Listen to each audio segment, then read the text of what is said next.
about that. And joining us now to discuss this, as well as some of the other options on the table for Republicans right now, is the founder and president of Americans for Tax Reform, Grover Norquist. And Grover, as always, it's great to talk to you.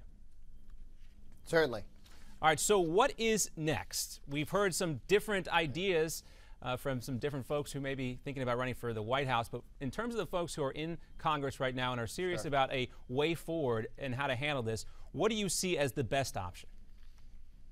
Well, step one is don't fall into the trap that Obama smugly thinks he's set up.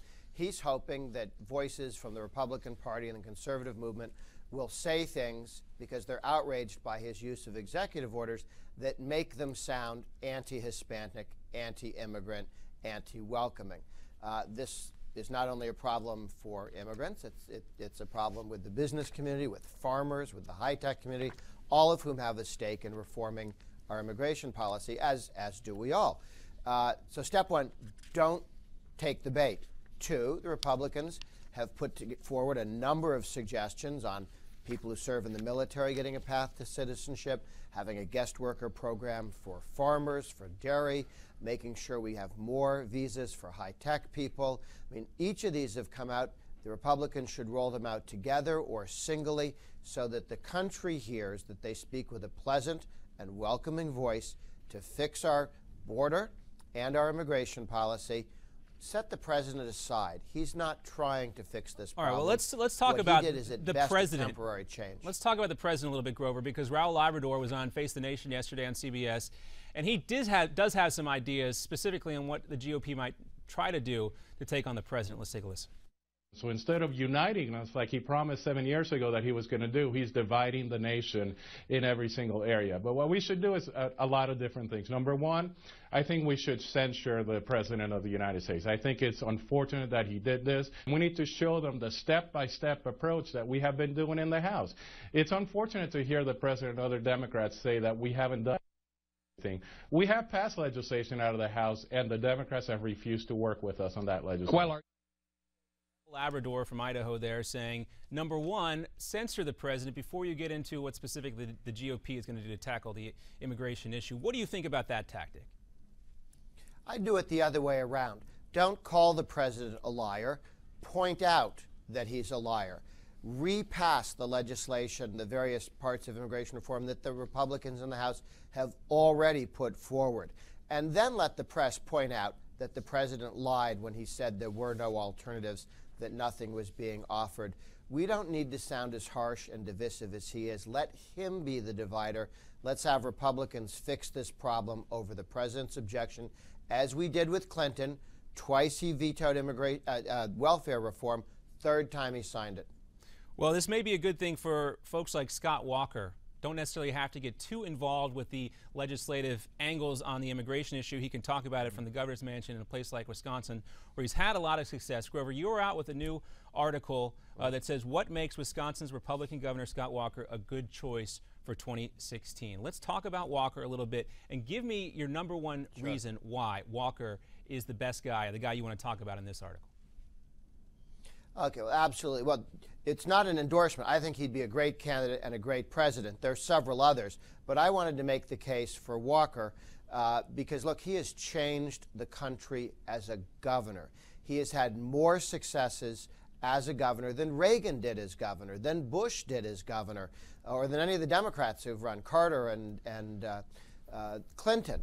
He reformed public sector unionization so that 100,000 people don't have their dues taken away from them.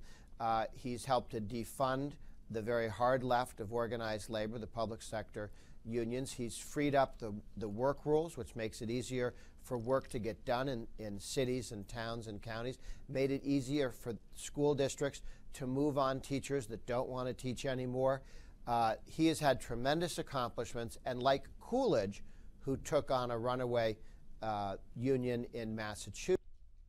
He's spoken truth to power. He's taken on the powerful unions, and he won 3 times. And did I hear you right, Grover, that the Walker governorship has been more impactful than the Clinton governorship, the Bush, George W. Bush governorship in Texas, even the Ronald Reagan governorship of California? Oh, absolutely. I mean, all those guys were interesting governors, but none of them did things that other states said we must do that. one exception, Reagan's beginning the conversation on welfare reform, but he wasn't able to pass it through his legislature.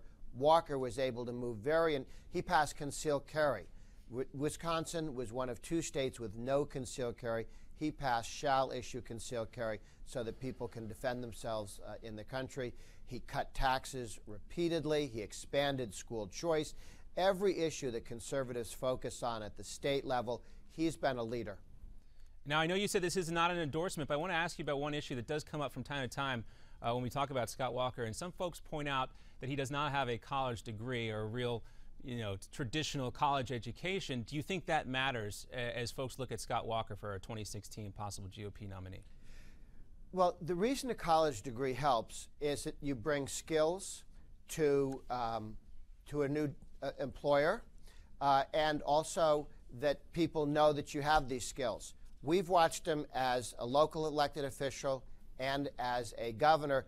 We know he has these skills. He can read, he can write, he can speak well. A college degree doesn't do it for you. And so, in other words, non-issue here if folks try to bring this up as a reason why Scott Walker should not be the guy. He's got the record. I think his record stands for itself and shows what he can accomplish. All right, fair enough. Grover Norquist, founder and president of Americans for Tax Reform, talking to us about Scott Walker and ways the GOP can stop President Obama on his immigration initiatives. Grover, as always, great to talk with you. You're talking to me, not somebody else. We are talking to Grover Norquist. We got much more ahead here coming up on Newsmax TV. We're going to talk with Howie Carr from Boston coming up in just a moment, right after this Newsmax Now update.